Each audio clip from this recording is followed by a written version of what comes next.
Zo, zeg, vindt het nou normaal? De verwarming op 24 graden en alle leeg gaan. Oh, goedenavond, Twan. Kromzin? Kromzin. Kromp naar de glikken.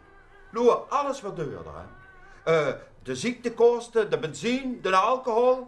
En die zitten we erbij of niks aan de hand is. Dit kan bruidje niet meer trekken, mevrouwtje. Enough is enough. De beste begint hij door. Oeh, jong, ik krijg het toch aan benijd van.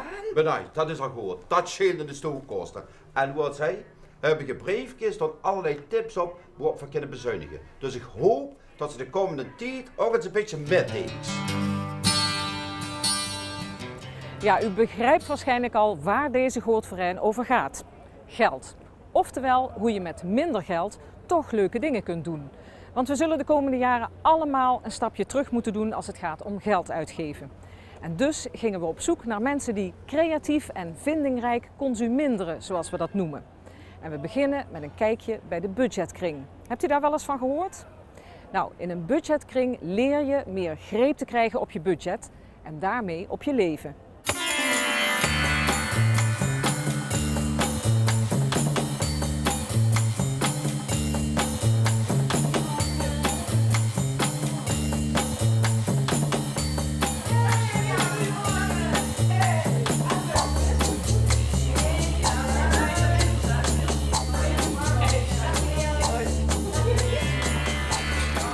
In een budgetkring leren mensen om greep te krijgen op hun budget. Het is een groep mensen die regelmatig bij elkaar komt. Ze praten over hoe je goed met je geld om kunt gaan. Het idee komt voort uit het onderzoek wat ik gedaan heb naar duurzaam leven. Wat is een goede manier van leven? Nou, goed met geld omgaan is heel belangrijk. Niet krap zitten, geen geldzorgen hebben. Goed met energie en groen. En goed in je vel zitten, dat zijn de 3 onderdelen van goed leven. En de budgetkringen is een programma, een leerprogramma wat daaruit voortgekomen is. Opdracht 37, eten voor nog geen euro. Ik ben ontzettend benieuwd wie dat voor elkaar kan krijgen en wat jullie bedacht hebben. Is er al een gegadigde? Weet jij iets, Sjantje? Het enige wat ik bedacht heb, en dat gebeurt ook af en toe, dat is gewoon rijst met wat groenten. En toen dacht ik, nou, als ik groenten uit de tuin krijg van een vriend, die krijg ik af en toe, dan kom ik ook op €1 uit. Maar dat is het enige. De rest kan ik niks bedenken. Ja, het probleem is hoe kun je dat goedkoop en ook gezond houden. Hè? Want kun je ook voor €1 iedere dag pasta en prei eten. Omdat op dit moment iedereen krap komt te zitten. We moeten eigenlijk allemaal inleveren. Zijn budgetkringen heel erg in de opmars.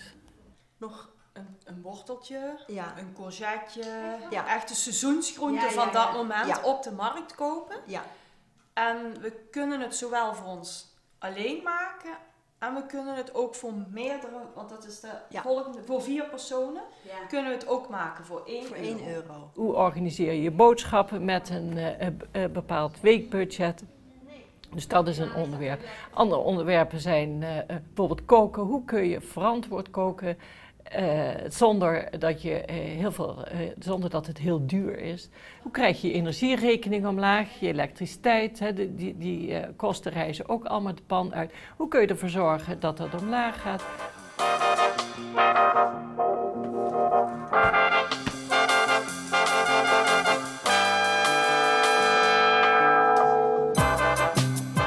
Als je om welke reden dan ook plotseling fors minder te besteden hebt, dan gaat het leven er heel anders uitzien. Het overkwam Jeannette Klein-Essink een paar jaar geleden. Door er open over te praten kreeg ze haar leven weer aardig op de rails.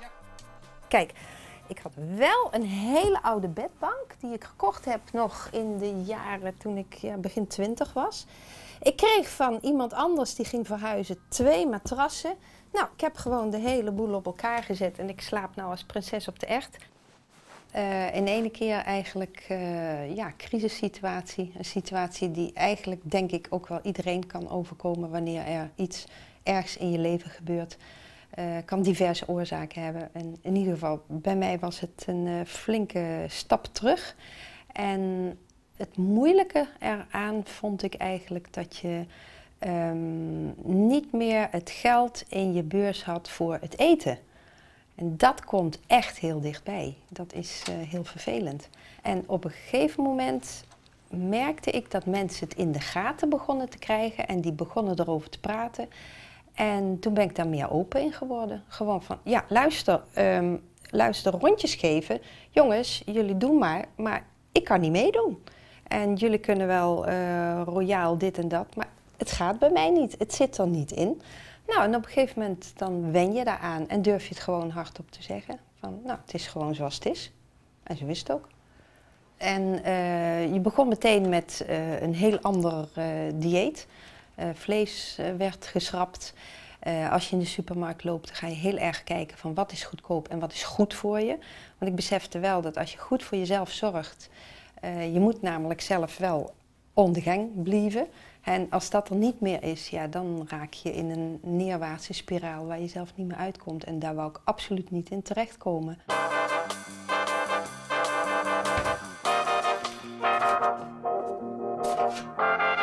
Vandaag 3 koffie. 1 extra.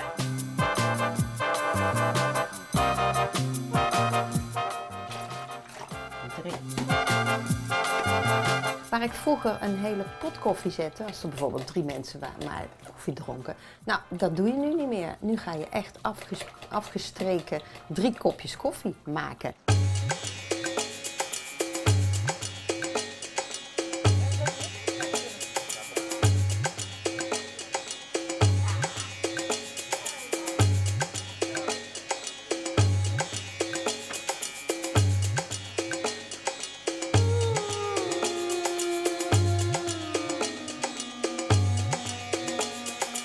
Kijk, deze bijzondere winkel kun je vinden aan de achterkant van het Landbouwbelang. Je kunt er je spullen die je niet meer nodig hebt heen brengen en je kunt er dingen gratis meenemen. Iedereen kan hier spullen komen brengen. Hier wordt niet zo gekeken of het wel bruikbaar is, wel of niet. Maar iedereen, echt iedereen kan hier spullen brengen en dat is echt voor een heel goed doel.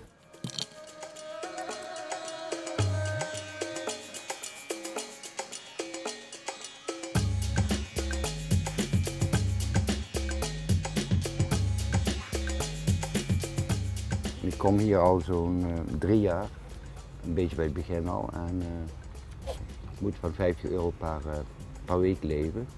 Dus mijn kleren en schoenen soms gebruik ik hier. Kan ik hier krijgen, omdat kringloopwinkels zijn niet meer betaalbaar. Dus daarvoor kom ik hier. En de mensen zijn leuk, dat zijn krakers, dus daar sta ik wel achter eigenlijk. Het gebeurt hier heel vrijwillig, wat ze doen. Nou, je bent hier altijd van harte welkom, sowieso. Er is koffie voor 50 cent, dat krijg je ook naast me in de stad. En je gaat naar binnen, je mag dus 5 dingen mag je dus, uitzoeken. Dat kunnen dus kleren zijn, 3 kleren bijvoorbeeld en 2 cd's bijvoorbeeld. Daar ben ik altijd naar op zoek, naar muziek. Het mooie is trouwens, het is voor iedereen. Hè.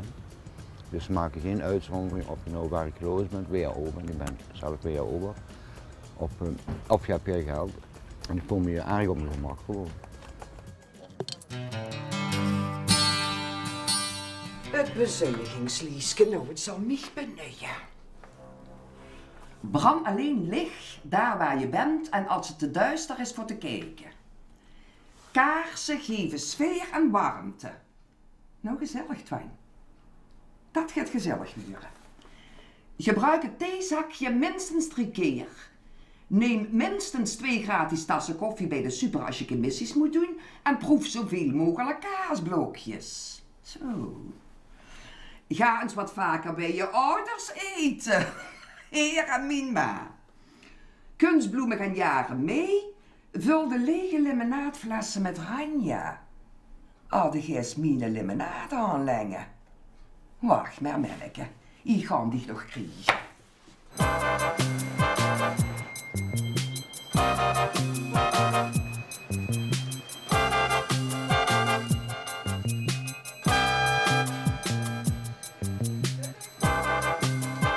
Nou, stel dat ik de lotto win. Ik denk dat ik niet heel erg veel zal veranderen in mijn levensstijl. Qua kopen en dingen gebruiken en verbruiken. Ik denk dat ik zelfs gewoon bijvoorbeeld naar de tweedehands winkel blijf gaan. Want ja, ik schaam me daar ook niet voor. Want er zijn gewoon ontzettend leuke dingen te krijgen. Ja, ik ben er opener in geworden. En je merkt dat daardoor, als het ware, hekjes of grenzen tussen andere mensen en mij, die verdwijnen. Er is een begrip en een rekening houden met. Merk je bijvoorbeeld als mensen, als ik ze opbel, dat ze zeggen van... weet je, leg maar even neer, ik bel je terug. En dat zijn heel veel kleine dingen die bij elkaar een hele grote winst voor mij zijn. Als ik nu terugkijk op deze 3,5 jaar, kan ik niet anders zeggen dan dat mijn sociale leven eigenlijk alleen maar heel erg opengebloeid is. Ik denk dat die openheid over hoe de financiële situatie is en gewoon hoe je ruilt en zeilt, ik denk dat dat er heel erg toe heeft bijgedragen.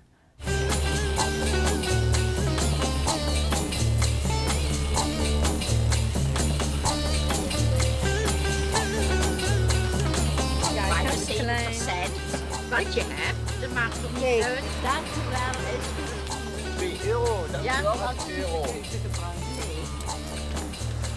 Hoe kunnen we een maaltijd voor 1 euro gaan koken? Ik denk dat kunnen we genoeg prei gaan gebruiken aan pasta. Dat lijkt me echt iets goedkoper. Of pizza bijvoorbeeld, zelf gemaakt.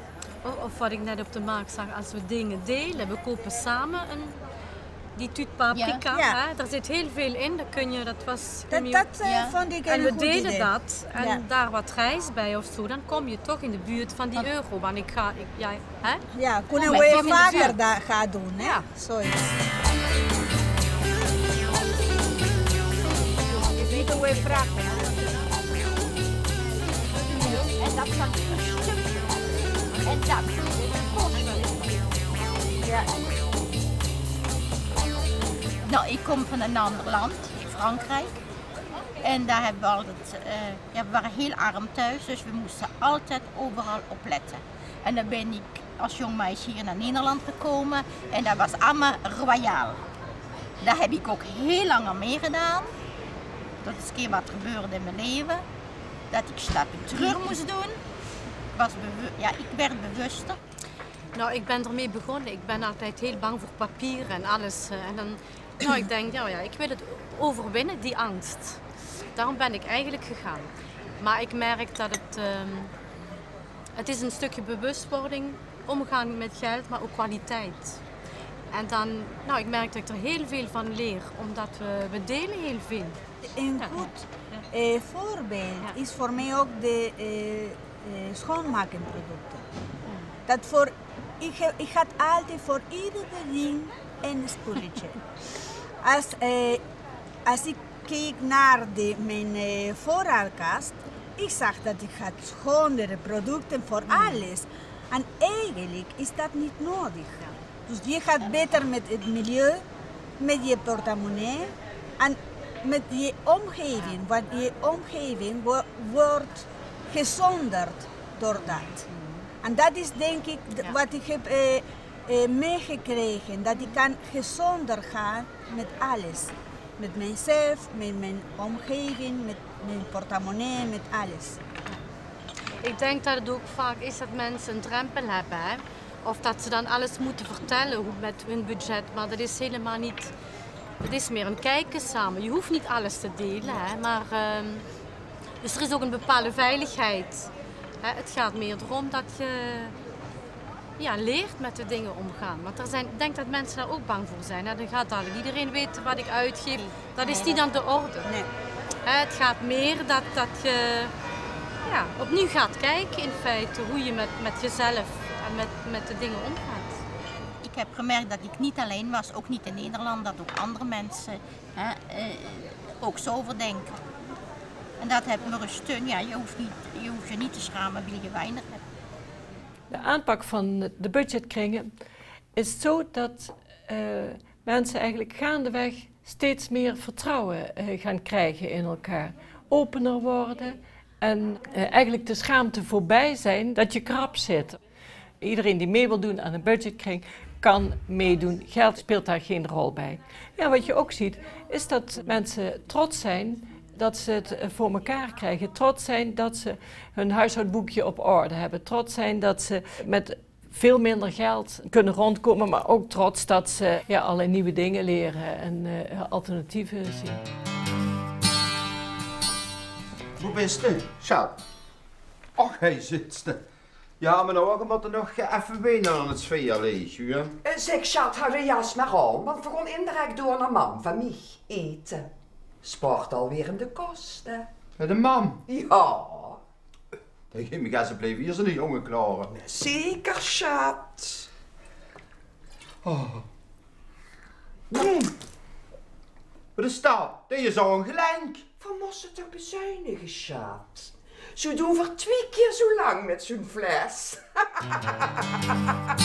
Nou, we hebben u kennis laten maken met de budgetkring en de weggeefwinkel.